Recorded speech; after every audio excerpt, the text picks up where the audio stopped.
নমস্কার বন্ধুরা, আমি মৌলিনা মৌলিনা প্রীতম চ্যানেলে তোমাদের সকলকে স্বাগত। আজ আমি বানাবো লোটে মাছের বাটারফ্রাই রেসিপি। এর জন্য আমি এখানে 4 থেকে 6টার মতো লটিয়া মাছ নিয়ে নিয়েছি গোটা গোটা। এবার এগুলোকে ভালো করে ধুয়ে নিয়ে একটা বাটির মধ্যে রেখে এর মধ্যে অল্প একটু নুন ছড়িয়ে দিচ্ছি। এরপর দিয়ে দিচ্ছি আমি গোলমরিচের গুঁড়ো, সানরাইসের, এটা আমি ব্যবহার করেছি। আর দিয়ে দিলাম 1 চামচের মতো আদা বাটা, 1 চামচের মতো রসুন বাটা। আর দিয়ে দিচ্ছি ভিনিগার। আপনাদের কাছে যদি ভিনিগার না থাকে তাহলে লেবুর রসও দিতে পারেন। দিয়ে এবার সব উপকরণগুলো এবারে এই মাছটার মধ্যে মাখিয়ে নেব।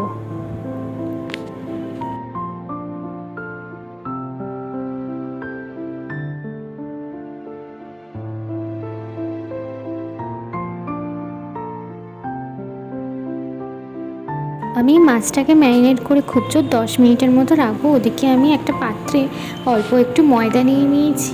এবার এর মধ্যে আমি অ্যাড করে দিচ্ছি 2 চামচের মতো কর্নফ্লাওয়ার। তারপর দিয়ে দিচ্ছি 1 চামচের মতো বেকিং পাউডার। আর তারপর দিয়ে দিচ্ছি 1 চামচেরও হাফ চামচ বেকিং সোডা। এবারে এর মধ্যে আমি একটা ডিম ফাটিয়ে দিয়ে দেবো। এবারে অল্প একটু জল দিয়ে আমি এটাকে একদম ফাইন ব্যাটার তৈরি করে নেব।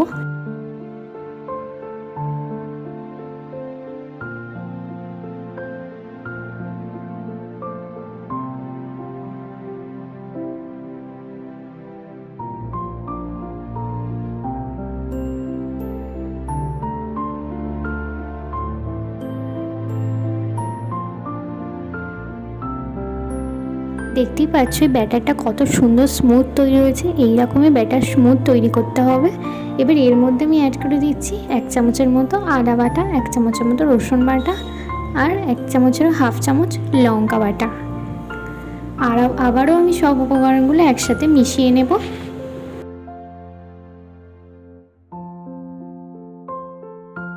তারপর আমি এর মধ্যে অ্যাড করেছি কালো মরিচের গুঁড়ো। আর দিয়ে দিচ্ছি অল্প একটু নুন, কারণ এর আগে আমি নুন দিয়েছি মাছগুলোতে, তার জন্য নুনটা একটু কম দিলাম। দিয়ে আবারও সব উপকরণগুলো একসাথে মিশিয়ে নেব। মিশিয়ে নেওয়ার পর এর মধ্যে একটা ছোট টুকরো বাটার এর মধ্যে দিয়ে দিচ্ছি। আর বাটারটা খুব ভালোভাবে এই ব্যাটারটার সাথে মিশিয়ে নিতে হবে। হাতের সাহায্যে ভালো করে বাটারটাকে মিশিয়ে নিতে হবে ব্যাটারটার সাথে।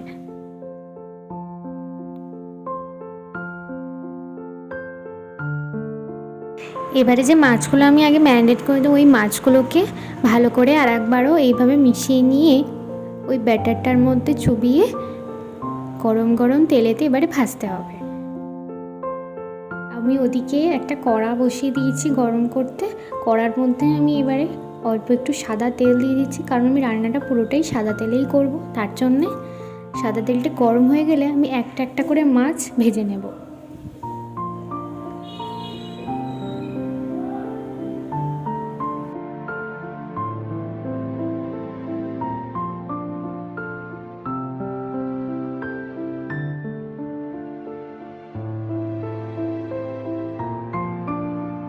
পিঠটা হালকা গোল্ডেন কালার হয়ে গেলেই অপর পিঠটা উল্টে দিতে হবে, যাতে অপর পিঠটাও ভালোভাবে ভাজা হয়।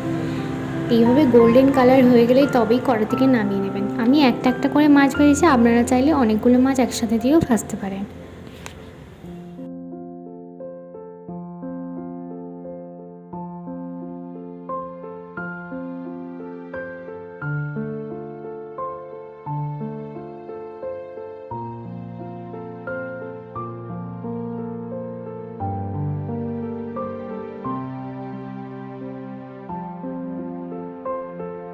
নাও আমাদের লোটিয়া মাছের বাটার ফিশ ফ্রাই পুরোপুরি রেডি। এবারে বাকি মাছগুলো আমি এইভাবে ভেজে নেব। ভেজে নেবার পর আমি পরিবেশন করে দেবো গরম গরম স্যালাডের সাথে। তৈরি হয়ে গেল আমাদের লোটিয়া মাছের বাটার ফিশ ফ্রাই রেসিপি।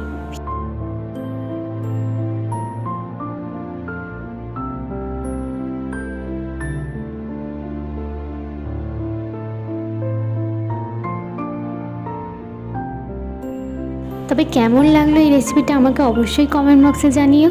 ভিডিওটা কেমন ভালো লাগলে অবশ্যই বন্ধুদের সাথে শেয়ার করো। দেখা হচ্ছে পরবর্তী অন্য কোনো ভিডিও। ততক্ষণের জন্য tata, bye bye, take care.